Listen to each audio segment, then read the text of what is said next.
శ్రీ గురుభ్యో నమ. గురుర్బ్రహ్మ గురుర్విష్ణు గురుర్దేవో మహేశ్వర గురు సాక్షాత్ పరం బ్రహ్మ తస్మై శ్రీ గురవే నమ. అస్మద్గురుచరణ పాదారవిందాభ్యాం నమ. నిన్నటి మన మహాభారత ప్రస్థానంలో ద్రౌపది యుధిష్ఠిర యొక్క సంవాదం విన్నాము. ద్రౌపది తన మనసులో ఉండేటువంటి బాధనంతా యుధిష్ఠిరుడికి తెలియజేసింది.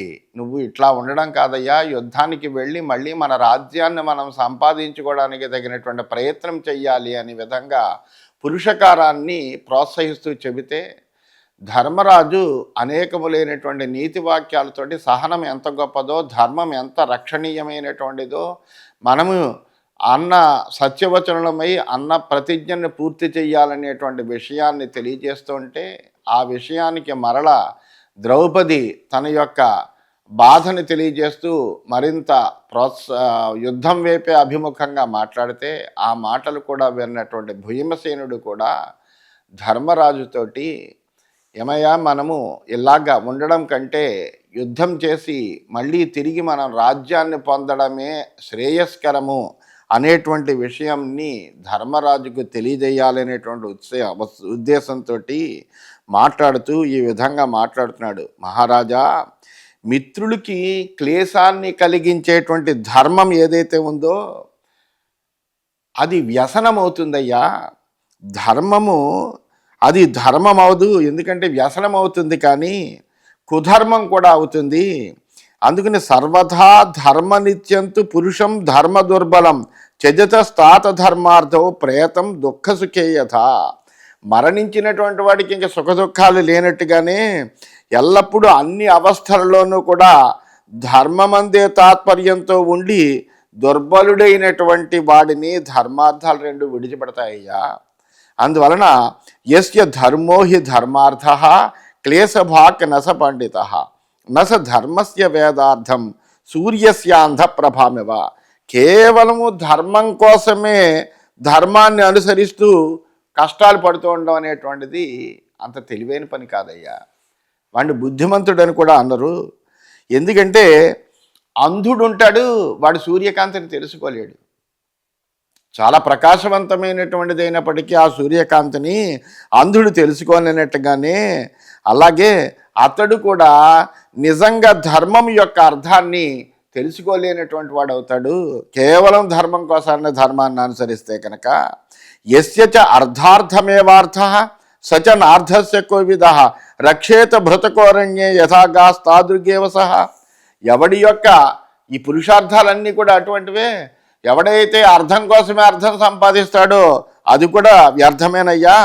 ఎవడి ధనము కేవలము ధనం కోసమే అవుతుందో, దానాదుల కోసం కాదు, అతడు నిజంగా ధనం యొక్క తత్వాన్ని తెలిసినటువంటి వాడు కాదు. సేవకుడు ఇతరుల కోసమని అరణ్యంలో గోవుల్ని రక్షిస్తే ప్రయోజనం ఏముంది? గోవుల్ని రక్షించాలి, గబగబా మళ్ళీ తీసుకెళ్ళి ఆ గోశాలలో పెట్టి వాటికి కావలసినటువంటి వ్యవస్థ చేస్తే యజమానికి ఆనందం కలిగించాలి. అలా కాకుండా ఇతరుల కోసం అరణ్యంలో గోవులను సంరక్షిస్తే కనుక అతడు ఇతరుల కోసం ధనాన్ని రక్షించేటువంటి వాడే అవుతాడు. అతివేలం హియో అర్ధార్థి నేతరౌ అనుతిష్టతి సమధ్య సర్వభూతానాం బ్రహ్మహేవ జుగుప్సిత. హద్దు మీరి కేవలము ధనాన్నే సంపాదిస్తూ ధర్మకామాల్ని అనుష్ఠింపనేటువంటి వాడు ఎవడైతే ఉన్నాడో వాడు బ్రహ్మహత్య చేసినటువంటి వాళ్ళ నిందింపదగినటువంటి వాడే. అతడు ప్రాణులన్నిటికీ కూడా వజ్యుడవుతాడు. సతతం యశ్చ కామార్థి నేతరావనుతిష్టతి మిత్రాణి తస్య నశ్యంతి ధర్మార్థాభ్యాం చహీయతే. ఎల్లప్పుడూ కామార్థియే సంచరిస్తూ ధర్మార్థాలను ఎవడైతే అనుష్ఠించడో, ఎవడైతే దాని మీద దృష్టి పెట్టడో అతడు తన మిత్రుల్ని కోల్పోతాడయ్యా. అలాగే ధర్మార్థాలకు కూడా దూరం అవుతాడు. తస్య ధర్మార్థహీనస్య కామాంతే నిధనం ధ్రువం కామతో రమమాణస్య మేనస్యేవాంభసక్షయే. ధర్మార్థాల నుంచి హీనమైనటువంటి వాడు కామోపభోగాల తర్వాత చివరికి నీటిలో చేప నీరు ఎండిపోతే ఏ విధంగా మరణిస్తుందో అట్లాగే మృత్యువును పొందుతాడు. ఇది నిశ్చయమైంది. అందువల్ల తస్మాత్ ధర్మార్థయోర్నిత్యం న ప్రమాద్యంతి పండితా ప్రకృతి సాహి కామస్య పావకస్య అరణిర్యథ. అందువలన ధర్మార్థ విషయంలో పండితులు పొరపాటు పడరు. వాళ్ళు చాలా నిశ్చయమైనటువంటి బుద్ధి కలిగినటువంటి వాళ్ళే. అగ్నికి ఉత్పత్తి స్థానమైనట్టుగా ధర్మార్థాలు కామానికి ఉత్పత్తి స్థానము. సర్వథా ధర్మములో అర్థ ధర్మస్య అర్ధపరిగ్రహ ఇతరేతరయోర్నీతౌ విద్ధి మేఘోదధి యథ. అన్ని విధాల అర్థం అనేటువంటిది ధర్మమూలమయ్యా. ధర్మం అర్ధమూలము. మేఘము సముద్రము కూడా పరస్పరాశ్రయాలు. మేఘం ఏం చేస్తుందంటే సముద్రం నుండి నీటిని గ్రహిస్తుంది, మళ్ళీ వర్షిస్తుంది. అందువలన ఈ సముద్రము మేఘం కోసమని నీళ్ళని అలాగా నీటిని పరుచుకుంటూ ఉంటుంది. అందువలన ఇవి రెండు పరస్పర ఆశ్రయాలు. అలాగే ధర్మార్థాలు కూడా పరస్పరాశ్రయాలు అని గ్రహించవయ్యా. ద్రవ్యార్థ స్పర్శ సంయోగే యా ప్రీతిరుపజాయతే స కామ చిత్త సంకల్ప శరీరం నాస్య దృశ్యతే. పూలమాల చందన ద్రవ్యాలు స్పర్శ చేత, అలాగే సువర్ణాది ధన అదుల యొక్క స్పర్శ చేత కూడా ప్రీతి కలుగుతుంది. ఈ చందనమాది ఎందుకు రాసుకుంటామంటే వాటి యొక్క స్పర్శే ఆనందాన్ని కలిగిస్తుంది. అలాగే ఒక పూలమాల ధరించామంటే దాని యొక్క స్పర్శే మనకు ఆనందాన్ని కలిగిస్తుంది. అలాగే ధనము, సువర్ణాదులు, ఆభరణాలు వీటి యొక్క స్పర్శ కూడా ఆనందాన్ని కలిగిస్తుంది. అందువలన అప్పుడు ఏమవుతుంది, ఈ స్పర్శ ఆనందాన్ని కలిగిస్తుంది కాబట్టి అవి కావాలనేటువంటి కోరిక అనేటువంటిది ఒకటి ఉత్పన్నమవుతుంది. దాని గురించి మనసులో ఏర్పడినటువంటి సంకల్పాన్నే కామం అంటారయ్యా. దానికి ఏమీ రూపమేమీ ఉండదు. అర్ధార్థి పురుషోరాజన్ బృహంతం ధర్మమిచ్చతి అర్థమిచ్చతి కామార్థి న కామాద్ అన్యమిచ్చతి. ఓ రాజా, ధనాన్ని కోరుకునేటువంటి పురుషుడు ఎప్పుడు కూడా గొప్ప ధర్మాన్ని కూడా కోరుకుంటాడు. కామాన్ని కోరుకునేటువంటి వాడు ధనాన్ని కోరుకుంటాడు. కామం వలన మరొకటి ఏది కోరుకోడు. అంటే ఈ ధర్మార్థ కామాలు అలా ఉంటాయి. ఆ అర్థం కోరుకునేటువంటి వాడు ధర్మాన్ని కోరుకుంటాడు, కామాన్ని కోరుకునేటువంటి వాడు అర్థం కోరుకుంటాడు. ఎందుకంటే ధర్మము ఆశ్రయించాలన్నా అర్థం కావాలి, అట్లాగే కామము ఆశ్రయించాలన్నా అర్థం కావాలి. అర్థం లేకుండా ఏ పని జరగదు కదా, అర్థం లేకుండా జీవనమే వ్యర్థం కదా అన్నట్టుగా ఆ భీమసేనుడు చెబుతున్నాడు. నహి కామేన కామోన్య సాధ్యతే ఫలమేవ తత్ ఉపయోగాత్ ఫలసేవ కాష్టాత్ భస్మేవ పండితై. ఇంకపోతే కామం చేత మరొక కామం ఏది కూడా సాధింపబడదు. ఎందుకంటే కామం అనేటువంటిది, కోరిక అనేటువంటిది ఎప్పుడు పోతుంది అంటే ఉపభోగేన శామ్యతి అన్నారు. ఈ భోగాలు అనేటువంటివి అనుభవించడం వల్లనే శాంతిని పొందుతాయి తప్ప వేరొక రకంగా శాంతిని పొందవయ్యా. అందువలన ఉపభోగమే అనేటువంటిదే దాని ఫలము. కర్ర భస్మం అయిపోయిన తర్వాత ఆ భస్మం నుండి వేరొక పదార్థము ఎలాగైతే తయారు కాదో, అలాగే కామోపభోగం వల్ల వేరొక కామం ఏది సాధించబడదు అనే పండితులు చెబుతూ ఉంటారు. యమాన్ శకునకాన్ రాజన్ హంతి వైతంసికో యథా ఏతద్రూపమధర్మస్య భూతేషు హి విహంసత కామాల్లోభాచ్చ ధర్మస్య ప్రకృతిం యో న పశ్యతి స వజ్జ సర్వభూతానాం ప్రేత్య చేహచ దుర్మతి. ఓ రాజా, ఒక కిరాతుడు ఉంటాడు, వ్యాధుడు. అతడు పక్షుల్ని చంపుతూ ఉంటాడు. అయితే మరి అతడు పక్షుల్ని చంపుతున్నాడు అంటే అది హింసే కదా.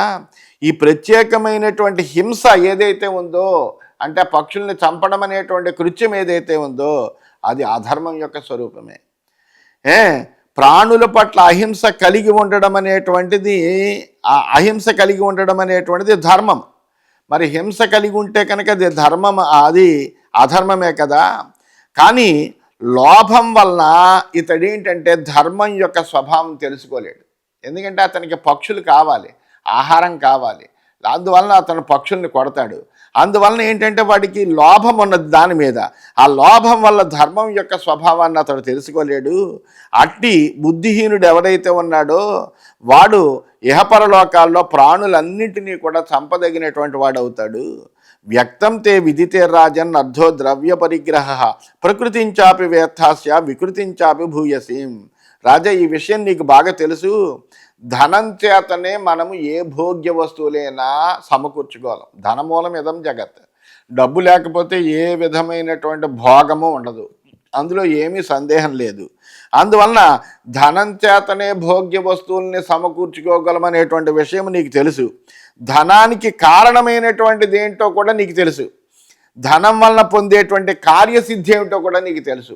డబ్బు లేకపోతే, ధనం అనేటువంటిది లేకపోతే ఏ పని చేయలేము. అందుకని సంపదని ఎప్పుడూ కూడా మనము సంపాదించుకోవాలి. అందుకనే దాన్ని సంపద అన్నారు. సంపాదించుకునేది కాబట్టి అది సంపద. అందువల్ల ఎప్పుడూ కూడా సంపాదించుకుంటూనే ఉండాలి అనే విషయం నీకు తెలుసు. తస్య నాశే వినాశేవా జరయా మరణేనవా అనర్ధైది మన్యంతే సోయమస్మాసు వర్తతే.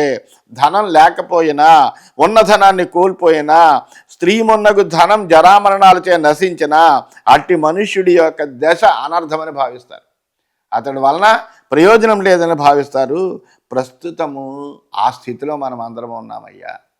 ఏ విధమైనటువంటి సంపద లేకుండా ఇంద్రియాణాంచ పంచానాం మనసో హృదయస్య చ విషయే వర్తమానానాం యా ప్రీతిరుపజాయతే స కామయితి మే బుద్ధి కర్మణాం ఫలమోత్తమం.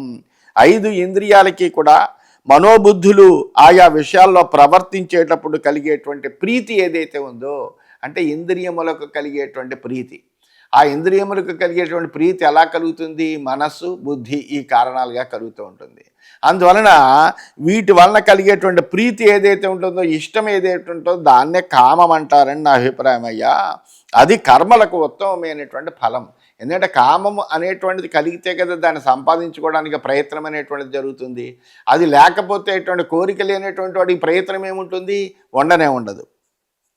ఏవమేవ పృథక్ దృష్ట్వా ధర్మార్థో కామమేవ చ న ధర్మపర ఏవ స్యాత్ న చ అర్థపరమో నరః న కామపరమో వా స్యాత్ సర్వాన్ సేవేత సర్వదా ధర్మం పూర్వే ధనం మధ్యే జగన్యే కామమాచరేత్ అహన్య అనుచరేదేవం ఏష శాస్త్రకృతో విధి. ఈ విధంగా ధర్మార్థ కామాలను మూడింటిని వేరువేరుగా తెలుసుకోవాలి. తెలుసుకుని దాన్ని ఆచరించాలి. కేవలము ధర్మపరుడవడం వల్ల ప్రయోజనం లేదు, కేవలము అర్థపరుడవడం వల్ల ప్రయోజనం లేదు, కేవలము కామపరుడవడం వల్ల ప్రయోజనం లేదు. ధర్మార్థ కామములు 3 పురుషార్థాలని కూడా సాధించాలి మానవుడైనటువంటి వాడు. అందువలన అన్నిటినీ కూడా సేవించాలి. సేవిస్తే దాన్ని సమమైనటువంటి విభాగం చేసుకుని సేవించాలి అని పూర్వమే మహాపండితులైనటువంటి వాళ్ళు ఋషులు మనకు తెలియజేశారు కదయ్యా. రోజులో ఉదయం ధర్మాన్ని, మధ్యాహ్నం అర్థాన్ని, చివరి భాగంలో కామాన్ని సేవించాలని శాస్త్రం అంతా చెబుతోంది. ధర్మం పూర్వే ధనం మధ్యే జగన్యే కామమాచరేత్ అని సూత్రాన్ని మర్చిపోతున్నావు నువ్వు. ఉదయం ధర్మాన్ని ఆచరించాలి, మధ్యాహ్నం అర్థాన్ని ఆచరించాలి, చివరి భాగంలో కామాన్ని సేవించాలి అని శాస్త్రాలు చెప్పినటువంటి విధానమే ఇది. కామం పూర్వే ధనం మధ్యే జగన్యే ధర్మమాచరేత్ వయస్సు అనుచరేదేవం ఏష శాస్త్రకృతో విధి. అంటే ఏంటి? కేవలము ఉదయము ఆ ధర్మము ఆచరించాలి అంటే 1 గంట ధర్మాన్ని ఆచరించాలి, తర్వాత 4 గంటలు అర్థాన్ని ఆశ్రయించాలి, తర్వాత కామాన్ని అంటే కాల విభాగం అలా జరిగినప్పటికీ దాంట్లో అర్థం ఏమిటంటే వయస్సు అవస్థల్లో కూడా, మన యొక్క వయస్సు రీత్యా మనకు ఉండేటువంటి అవస్థల్లో కూడా పూర్వభాగంలో మనము ధర్మాన్ని, అలాగే కామం పూర్వే ధనం మధ్య జగన్య ధర్మమాచరేత్, కామాన్ని పూర్వభాగంలోను, మధ్య భాగంలో ధనాన్ని, అంతిమ భాగంలో ధర్మాన్ని సేవించాలని ఒక శాస్త్ర విధానం చెప్పింది మన వయస్సుని బట్టి కూడా. అందువలన ధర్మంచ అర్థంచ కామంచ యథావద్వదతాం వర విభజ్య కాలే కాలజ్ఞ సర్వాన్ సేవేత పండిత. అందువలన నువ్వు గొప్ప వక్తల్లో శ్రేష్టమైనటువంటి వాడు ఓ ధర్మరాజా, సమయోచిత జ్ఞానం కలిగినటువంటి పండితుడు కూడా నువ్వు ధర్మార్థ కామాల్ని యథాయోగ్యంగా విభజించుకుని అన్నిటినీ సేవించాలి అనేటువంటి విషయం నీకు తెలుసు కదా. మోక్షోవా పరమం శ్రేయ ఏష రాజన్ సుఖార్థినాం ప్రాప్తిర్వా బుద్ధిమాస్థాయ సోపాయాం కురు నందన తద్వా ఆశు క్రియతాం రాజన్ ప్రాప్తిర్వాప్యధిగమ్యతాం జీవితం హ్యాతురస్యేవా దుఃఖం అంతరవర్తిన. ఓ రాజా, అతిశయాన్ని కోరుకునేటువంటి వాడికి మనము అంటే ఏ విధమైనటువంటి అతిశయం కోరుకునేటువంటి వాడు అయితే ఇలాగ ప్రవర్తిస్తాడు. అతిశయం ఏమి అక్కర్లేదు అనుకునేటువంటి వాడు ఏం చేసుకుంటాడంటే వాడికి మోక్షం ఒకటే శ్రేయస్కరం. ఏ విధమైన అతిశయము అక్కర్లేదు మనకు. నిరతిశయకాంక్ష అవ్వాలి వాడు. అంటే అతిశయాన్ని ఏమాత్రము అంగీకరించినటువంటి ఒక నిర్వేదమైనటువంటి స్థితిలో వైరాగ్య భావనలు ఉంచుకున్నటువంటి వాడికి మోక్షం అనేటువంటిది మిక్కిలి శ్రేయస్కరమయ్యా. త్రివర్గ ప్రాప్తికి అయినచో కనుక ధర్మార్థ కామాలను ఉపాయంతో కూడినటువంటి బుద్ధిని ఆశ్రయించి పొందాలి. కానీ ధర్మార్థ కామాలని కూడా సేవించాలి, ఈ త్రివర్గ ప్రాప్తి ఉండాలి అని ఎవడైనా కోరుకుంటే కనుక, అంటే త్రివర్గం అంటే ధర్మార్థ కామాలు, ఇటువంటి కావాలి అని కోరుకుంటే కనుక వాడికి ఉపాయంతో కూడినటువంటి బుద్ధిని ఆశ్రయించి వాడిని పొందగలడు. అందువలన శీఘ్రంగా ఏమి చెయ్యాలో ఆలోచించప్పుడు ఆలోచించి నువ్వు కార్యసిద్ధిని పొందవయ్యా. ఈ రెండింటి మధ్యలో ఉన్నవాడి జీవితం ఎలా ఉంటుందంటే ఆతురుని జీవితం వల్లే దుఃఖమయమవుతుందయ్యా, ఏది చేయాలో తెలవక. అందువలన నువ్వు త్రివర్గ ప్రాప్తికి అధీనంగా ఉన్నావా, మోక్షానికి అధీనంగా ఉన్నావా అనేటువంటి చూసుకోవాలి. మోక్షమే కావాలని కోరుకునేటువంటి వాడికి ఇవేమీ అక్కర్లేదు. కానీ ఈ త్రివర్గ ప్రాప్తిని ఆశ్రయించాలనేటువంటి వాడు చేయవలసినటువంటి పనిని వెంటనే చెయ్యాలి. విదితశ్చైవ మే ధర్మ సతతం చరితశ్చతే జానంతస్త్వయి శంసంతి సుహృద కర్మచోదన. నువ్వెప్పుడు ధర్మాన్ని ఆచరిస్తూ ఉంటావని నాకు తెలుసు. ఈ విషయం తెలిసి కూడా నీ స్నేహితులు నిన్ను పురుషార్థం కోసం ప్రేరేపిస్తూ ఉంటారు. దానం యజ్ఞా సతాం పూజ వేదధారణ మార్జవం ఏష ధర్మ పరోరాజన్ బలవాన్ ప్రేత్యచేహ. మహారాజా, ఇహలోకంలో అంటే ఈ లోకంలో పరలోకంలో కూడా దానము యజ్ఞము సత్పురుషుల్ని గౌరవించడము వేదాధ్యయనము రుజువర్తనము అనేటువంటి ధర్మాలు ఏవైతే ఉన్నాయో అవి చాలా ఉత్తమమైనవిగా చెబుతారు, ప్రబలమైనవి కూడానవి. ఏష నార్థవిహీనైన శక్యో రాజనిషేవితం. అయితే మరి ఈ ధర్మాలను ఆశ్రయించాలంటే ఏం కావాలయ్యా? అర్థం కావాలి. అర్థం లేకుండా వాడు దానం ఏం చేయగలడు, యజ్ఞం ఏం చేయగలడు, సత్పురుషుల్ని గౌరవించడమైన సత్కారాలు ఎలా చేయగలడు? అందువలన వీటన్నిటికీ కూడా మూలభూతమైనది ఏంటంటే ఈ ధర్మాలు ఆశ్రయించినటువంటి వాడు ఇహపరలోకాల్లో సుఖంగా ఉంటాడు. ఈ ధర్మాలు ఆశ్రయించాలంటే అర్థం కావాలి. అందువలన ఈ ధర్మాలు అనేటువంటివి ధనం లేనటువంటి వాడికి ఆచరణ సాధ్యం కాదు. అందువలన ఓ మహారాజా, ఇతరములైన గుణాలన్నీ ఉన్నప్పటికీ ధనం లేకపోతే ధర్మాచరణం అనేటువంటిదే సాధ్యం కాదు. ధర్మమూలమిదం జగత్ రాజన్నాన్య ధర్మాద్విశిష్యతే ధర్మశ్చార్థేన మహతాశక్యో రాజన్నిషేవితం. అయితే ఈ జగత్తంతా కూడా ధర్మమూలమైనది, అందులో ఏమీ సందేహం లేదు. ధర్మం కంటే విశిష్టమైనది కూడా ఏదీ లేదు. కానీ మిక్కిలి ధనంతో ధర్మాచరణం చేయడం అనేటువంటిది శక్యమవుతుంది అనేటువంటిది మనం తెలుసుకోవాలి. నచార్థో భైక్షచర్యేణ నాపి క్లైబ్యేన కర్హిచిత్ వేత్తుం శక్య సదా రాజన్ కేవలం ధర్మబుద్ధిన. ఓ రాజా, భిక్షాటన చేత కానీ శారీరకమైన శ్రమ చేతన కానీ కేవలం ధర్మబుద్ధి చేతన కానీ ధన సంపాదన ఎప్పుడు కూడా సాధ్యం కాదయ్యా. ఎందుకంటే మనము ఈ ధర్మాలను ఆశ్రయించగలిగేటువంటి స్థితిలో ధన సంపాదన చేయడం అనేటువంటిది వీటి వల్ల సాధ్యం కాదు. ప్రతిషిద్ధాహి తే యాచన మయా సిద్ధ్యతి వై ద్విజ తేజసైవ అర్ధలిప్సాయాం యతస్వ పురుషర్షభ.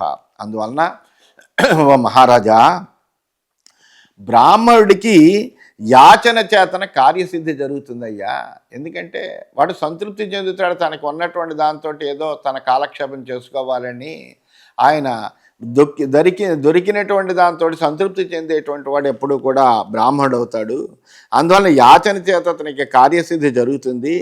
కానీ నీలాంటి క్షత్రియునికి యాచన అనేటువంటిదే నిషిద్ధం. అందువలన నువ్వు భైక్ష వృత్తిని ఆశ్రయించలేవు. అందువలన నువ్వేం చేయాలంటే పరాక్రమంతో అర్థాన్ని పొందడానికి ప్రయత్నించాలి. అది నీ ధర్మం, క్షత్రియోచితమైనటువంటి ధర్మం. భైక్షచర్య నవిహిత నచ విట్ శూద్రజీవిక క్షత్రియస్య విశేషేణ ధర్మస్తు బలమౌరసం. వర్ణ వ్యవస్థ చేసినప్పుడే ఎవరు ఏ విధమైనటువంటి వృత్తుల్లో చెయ్యాలో, ఎలా బ్రతకాలో, ఎలా జీవికను ఆశ్రయించాలో శాస్త్రాలు మనకి ఎప్పుడో చెప్పాయ్యా. అందువలన క్షత్రియుడికి భిక్షావృత్తి అనేటువంటిది ఎప్పుడూ శాస్త్రవిహితమైనటువంటి ధర్మం కాదు. వైశ్యుడిలాగా శూద్రుడిలాగా జీవించడం అనేటువంటిది కూడా క్షత్రియుడికి విహితం కాదు. క్షత్రియుడికి ప్రత్యేకంగా బలము ఉత్సాహము ధర్మంగా చెప్పబడ్డాయ్యా.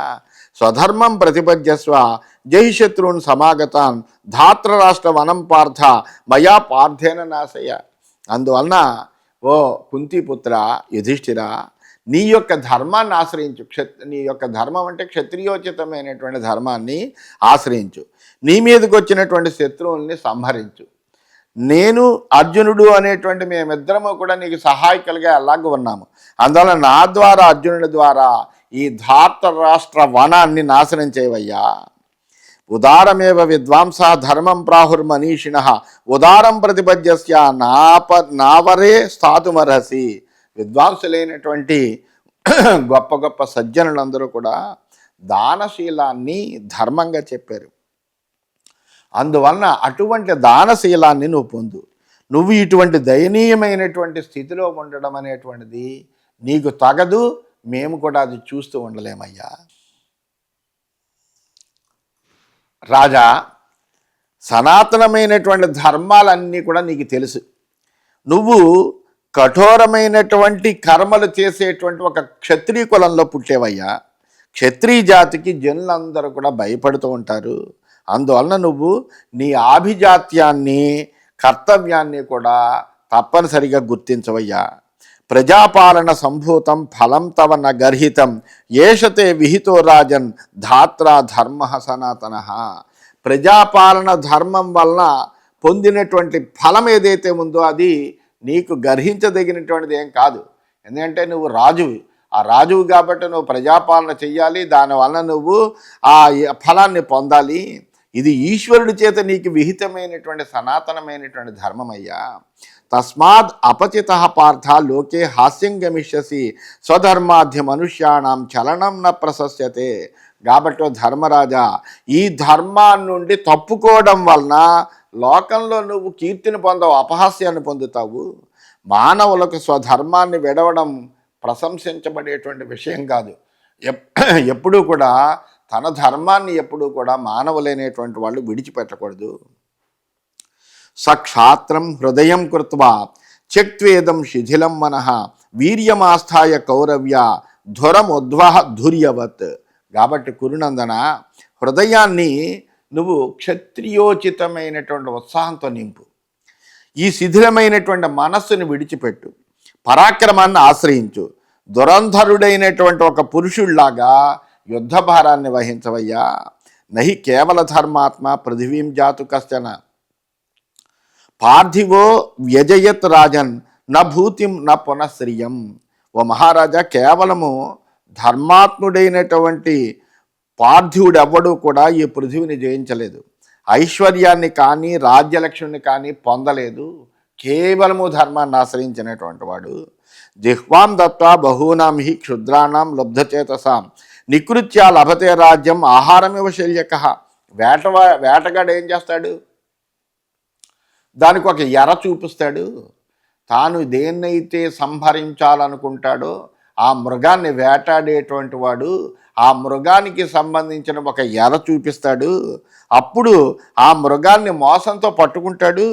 అందువలన వేటగాడు చూపించినటువంటి ఎరకి ఆశపడే మృగాల్ని మోసంతో పట్టుకున్నట్టుగా రాజు కూడా శత్రువుల పట్ల కూటనీతిని ప్రయోగిస్తే రాజ్యాన్ని పొందుతాడయ్యా. అందువలన అంటే ఏంటి?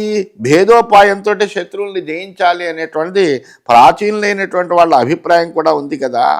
అందువలన ఆ విధంగా రాజ్యాన్ని కూటనీతిని ఆశ్రయించి పొందుతాడు. భ్రాతర పూర్వజాతాశ్చ సుసమృద్ధాశ్చ సర్వసః నికృత్య నిర్జితా దేవై అసురాహ పార్థివర్షభ. ఓ రాజా, సోదరులు తమ కంటే పెద్దవాళ్ళు బలైశ్వర్యాదులచే అన్ని విధాల సమృద్ధులు అయినటువంటి అసురులను దేవతలు మోసగించి జయించారు. మన దేవతలు కూడా రాక్షసులను జయించేప్పుడు అనేకములైనటువంటి మోసాలని చేసినట్టుగా మనం ఉంది. అందువలన వాళ్ళందరూ దేవతలు అందరూ కూడా వాళ్ళు ఎటువంటి వాళ్ళు అంటే మరి రకరకాలైనటువంటి వరముల చేత గర్వితులైనటువంటి వాళ్ళు ఆ రాక్షసులు లోకాలన్నీ నాశనం చేస్తూ ఉంటారు. అందువల్ల వాళ్ళని జయించడం అనేటువంటిది దేవతల యొక్క కర్తవ్యము. అందువల్ల వాళ్ళ బలహీనతలు ఏమిటో అవేమిటో తెలుసుకుని దాన్ని బట్టే వాళ్ళు జయించారు. ఏవం బలవతః సర్వం ఇతి బుద్ధ్వా మహీపతే. జై శత్రున్ మహాబాహో పరాం నికృతి మాస్థిత. అందువల్ల మహారాజా ఈ విధంగా అన్నిటిపైన అధికారము బలవంతుడిదే అని గ్రహించు, కూటనీతిని ఆశ్రయించి శత్రువుల్ని తప్పనిసరిగా జయించు అని ఈ విధంగా భీమసేనుడు ధర్మరాజుకి యుద్ధానికి ప్రోత్సహిస్తూ దానికి సంబంధించిన విధంగా సమన్వయపరుస్తూ ధర్మాన్ని అతడు తనకు తెలిసినటువంటి చక్కటి మాటలన్నీ కూడా ధర్మరాజుతోటి ఈ విధంగా ఇంకా మాట్లాడుతున్నాడని తెలియజేస్తూ స్వస్తి.